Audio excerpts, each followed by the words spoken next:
We're going to pick up on page 24. Go back and watch the video immediately previous to this.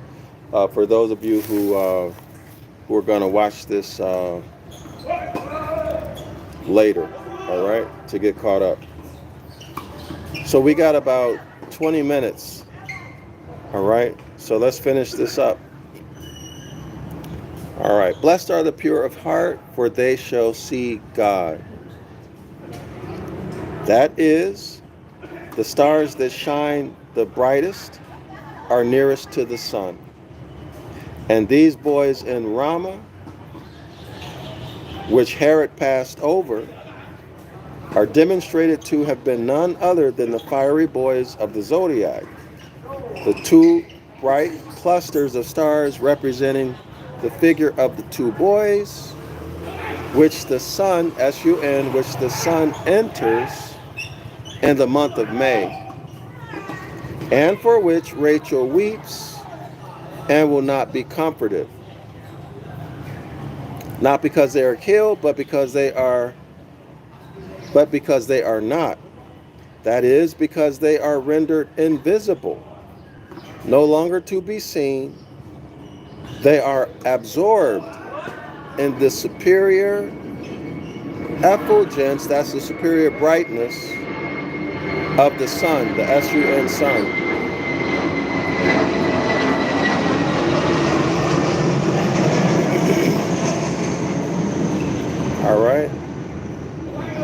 All right. So their brightness is drowned out by the brightness of the sun. Okay? As the sun passes through them, of course, as he does in the month of May. Okay, when, and here's a poem, lost, dissolved in his superior rays, one tide of glory, one unclouded blaze, overflows his courts. So that's saying the same thing. Okay, now that poem I understood. All right, so let's continue. Last paragraph on page 24. Scholars, I strongly recommend that you review the video I just did a few minutes ago, prior to this one, and number 13 and number 14. Okay? Review those videos. Make sure you have a good understanding of what that key is.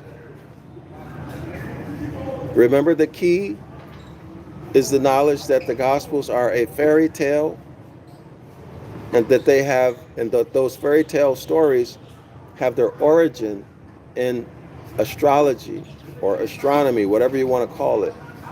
Okay, the motions and attributes, characteristics, etc. of the celestial bodies, along with etymology, philology, etc. Okay, that's the master key to understanding the mysteries of the kingdom of God, these parables, etc. in the Bible. Now let's continue.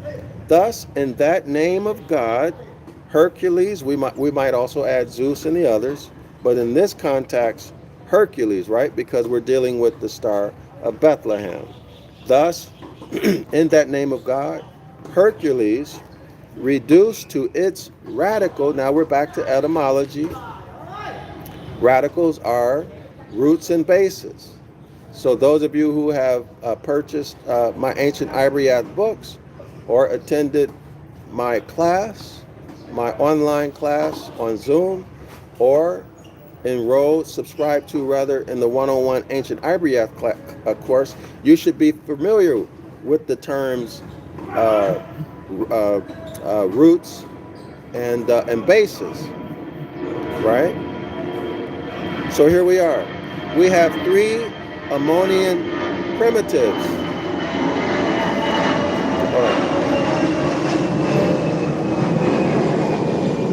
So these are primitive roots is what he's talking about.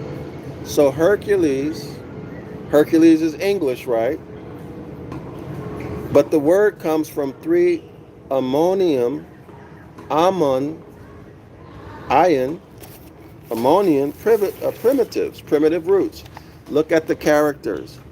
These are biblical Hebrew pictographs. but they are amman, ammonium, ammonian primitive roots. Y'all see it? There are three primitive roots here. Ammonium primitive roots, but they're presented to you in biblical Hebrew pictographs. Do y'all see it? Now here we have 6 languages. We're dealing with 6 different languages now. And here's the meaning of these 3 primitive roots, these 3 ammonian primitive roots. Light. Well, JC said he's the light of the world, right? All. Well, all is mine. The all, that's Hermetic laws. And fire. Fire is also what? A light source. So now, do y'all see? Now we're dealing with the Hermetic laws which underlie astrology, or that govern the entire physical world, seen and unseen. Empress Rower writes, what word is missing in front of lost? Oh, no, there's no word missing. That's just a way of writing. But you'll have to find the source of that. I don't know, but there's no word missing. There's text that comes before that. But what that is, I don't know, because he doesn't tell what the poem, what the source of the poem is. Maybe he wrote this himself. I have no idea. All right, but when you see a line like that, that means just there's text before that. Okay. Anyway, so we're dealing with light and fire. That's astrology, and all. Right? All is mind. The mind is where? Everything in the physical universe hermetically is supposed to be taking place inside of the mind of the all. All right? Or all, you can look at it as being 100%. The whole. The whole, the entire. Right? But anyway, let's continue. Which is in the composition the light, the universal fire, or palindromatically, or dromically rather, the fire, the universal source of light. So what's the universal source of light? That's the sun, right? That is the sun, the S-U-N sun. Remember, JC also said, man, let me get my thoughts together. There's so many distractions here, so much noise. I lost my thought. JC said that he is the way, the truth, and the light. Some translations will translate that life. Okay? So again, an astronomical or astrological reference here. Many disciplines of learning here and many languages. This is not by mistake or coincidence. Let's continue. As there in the Zodiac, in the Lion of July, right, that's Leo, the Lion of the tribe of Judah. There is in the Zodiac, in the Lion of July, is that Cleonian lion. So the Cleonian lion is in the Lion of the tribe of Judah in July. One and the same. From what I see here. Whom the light, the universal fire, that is the sun, the King Herod, the hero of the skin, every year comes and passes through in his annual progress. That's a Mazzaroth, right? The 12 zodiacs. The first is Aries, according to modern astrology. The first of the 12 is Aries, okay? But of course, the first, according to our ancient ancestors, is not Aries.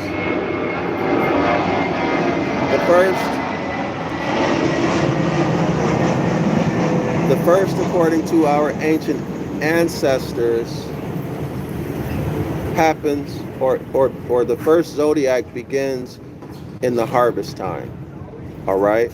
Which is very significant, very, very significant. Y'all like the video, share the video, please. All right.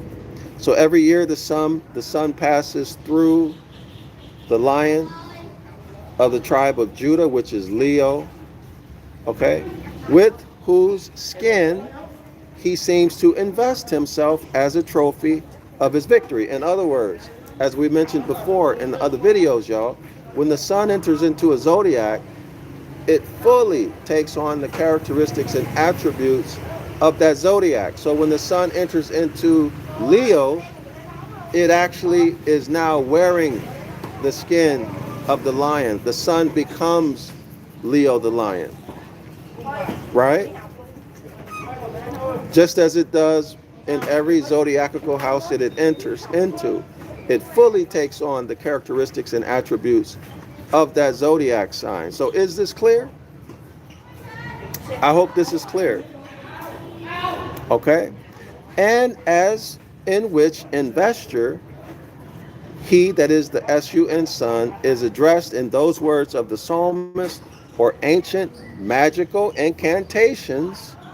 All right, so the psalms we were taught are just songs. Well, here the author is telling us that the psalms are magical incantations appointed to be read through every month in honor of the 12 months of the year. And here's that psalm he's referring to, quote, O capital L-O-R-D, my capital G-O-D. Y'all should take note of what's being said here. We have the Tetragrammaton. The Tetragrammaton, in addition to a generic God. You choose it. You choose who it is. Thought, a magistrate, a man, a deity, Hercules, Zeus, Dios, Odin, Woden. The modern spelling of Odin and Woden is G-O-D, but here it's capitalized. All right, y'all? So I hope this is making it clear. Thou art become exceeding glorious. Thou art clothed with majesty and honor. Thou deckest thyself with light as with a garment, and spreadest out the heavens like a curtain. O sing unto capital G-O-D. Sing unto Zeus. Right, y'all? Sing unto Hercules. Sing unto the magistrate. Whomever they're talking about, they don't specify. But they want you, excuse me, to assume that this capital G-O-D is the Lord. Right? Why? Because you don't understand language. All right? To get you to invoke, right? To get you to invoke and to rely on someone, something other than yourself. Violation of the first of the commandments. Everybody see that, right? But what else is interesting here? Well, I just mentioned hermetically, the Tetragrammaton is not an external deity. Hermetically. Hermetically, remember, the Father is masculine mental energy, which exists outside of the body. your fleshly body. Y'all remember that? That's the Father. That's the I am, the great I am, the Alpha and the Omega. The Holy Spirit is your feminine mental energy, as we discussed many times, that's housed in your fleshly body. You can correlate it with your subconscious mind. And then the Son is the Son, S-O-N, with the womb or without a womb. There's your three. That's your Trinity. Hermetically speaking. Now, the Tetragrammaton religiously, that's a whole other thing. But what I'm saying to y'all is that hermetically, or in nature, we see the concept or the origin of Trinity. All right, now that's remixed. It has an astrological remix and it has a religious remix. Many. Okay, but anyway, let's continue. Let's continue. Magnify him, it says here, and sing praises unto his name. That means incantations, right? Magical incantations, whatever y'all want to call it. Magnify him that rideth upon the heavens as upon a horse. Now, in my opinion, that's a reference to Sagittarius. If you're saying that this deity is riding a horse.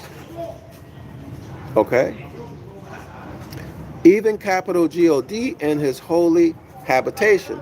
Thus, too, the epithet added to the name Herod, that is, the hero of the skin. What skin? The lion skin.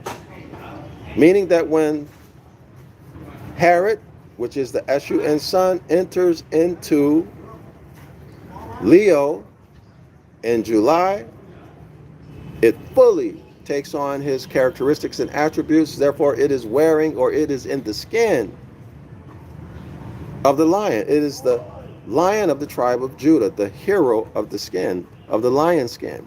Herod, the king. This is Hercules. In Hebrew, Moloch.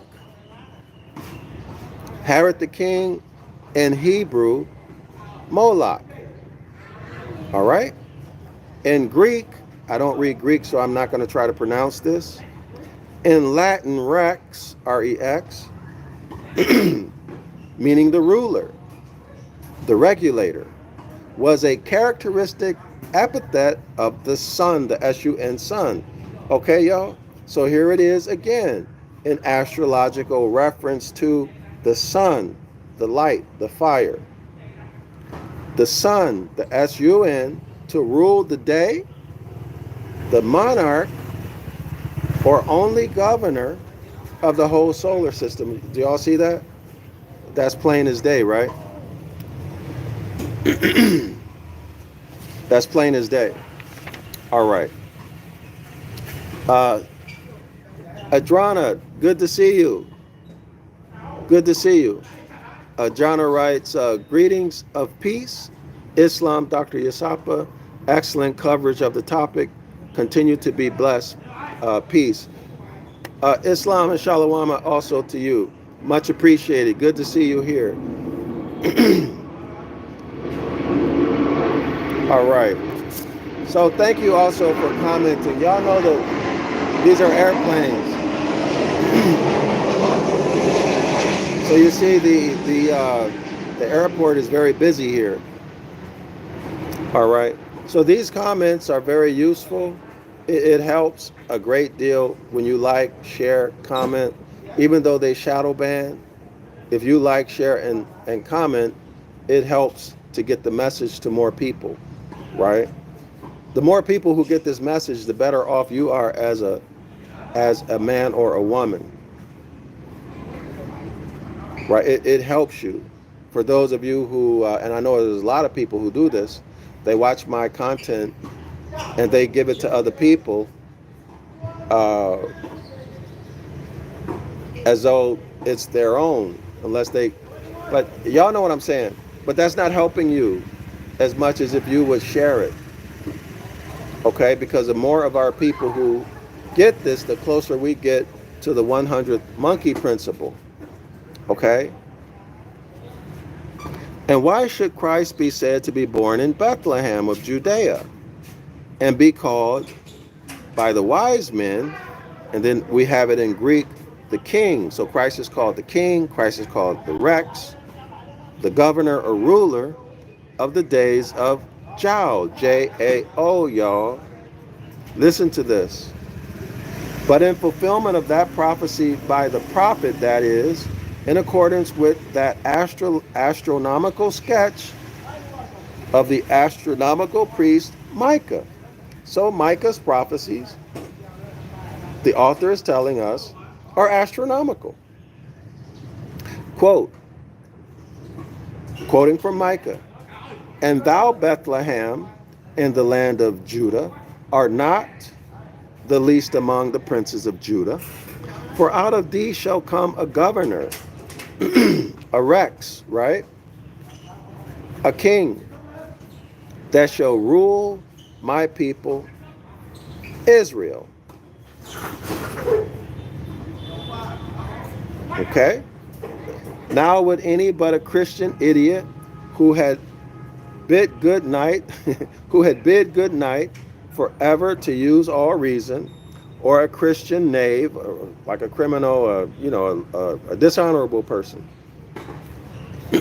who would say anything, insult us by saying that there was ever a Bethlehem upon earth, that ever brought forth a governor or ruler upon earth, that ever governed or ruled in Israel upon earth.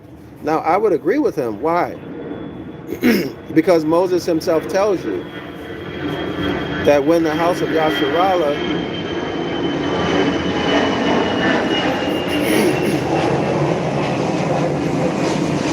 all right. Well, Moses himself tells you that when the house of Yasharallah gets kicked out of the promised land would become a burning, uninhabitable wasteland. He says it himself. Watch the video I did with Sarnetta. All Abrahamic religions are a hoax or fraud or something like that. And you'll see Moses actually put that on paper. All right? Put it on paper. Y'all can get the details. I did that video with Sarnetta. It's on the homepage of Zion Law School, my YouTube channel here. All right? So Micah clearly knew what Moses was talking about. So he was not talking about a Bethlehem on earth. That's the point. That's the point. So the author is saying the Christians are an idiot because they should know that. Right? Why should they know it? Because it's in the book of the law. It's not hidden, it's written straightforward. And are we to endure the intolerable insult and ignominy any longer that a set of sanctified idiots and solemn dunces, a proud and aristocratical priesthood, too haughty as they are to be willing and too ignorant as they are to be able to confront us, should be allowed to persuade the world that all these glorious prophecies of the, quote, wonderful counselor, the mighty God, the mighty Zeus, the mighty magistrates who lock you up,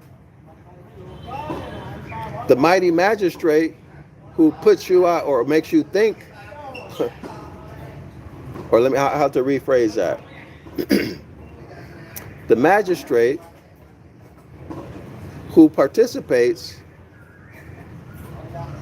in stealing your property, keeping you in bondage. Y'all know the ones I'm talking about?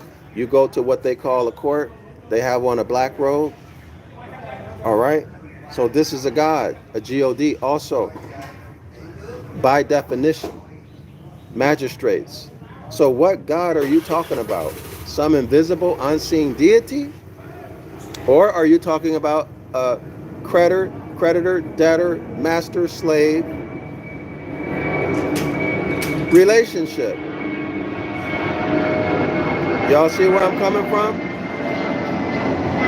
Well, let me tell you this. They got you thinking that it's deities. But no, no, no, no, no. Those are who are in the inner house. Those who are in the inner house are actually your gods. They keep you in bondage. All right? So anyway, let's continue. Okay, so wonderful counselor, the mighty, capital G-O-D, the everlasting Father. Why Father? Why? Because they're sending you masculine mental energy that's overtaking yours because it's weak, and it's collaborating with your feminine energy or your Holy Spirit, right? Hermetically speaking, and it's creating. I am that I am, right? Or I am and I become whoever I want or need to become to save you or to put you and keep you in bondage. Everlasting Father, the Prince of Peace. Peace for who? Of the increase of whose government and dominion. What government? We're talking about maritime admiralty law. Or what? Corporate policy, Christian, canon, Catholic, whatever you want to call it. Democracy, right? Fiefdoms. Of whose government and dominion there shall be no end. As long as you are a stateless person involved in religion, there will be no end to the curses that you suffer. Deuteronomy chapter 28, verse 1 through 14. Upon the throne of David his father, to order and establish it with justice and judgment forever. Why justice and judgment? Because you're being punished for being out of harmony with nature, for not following the Most High's commandments. Okay?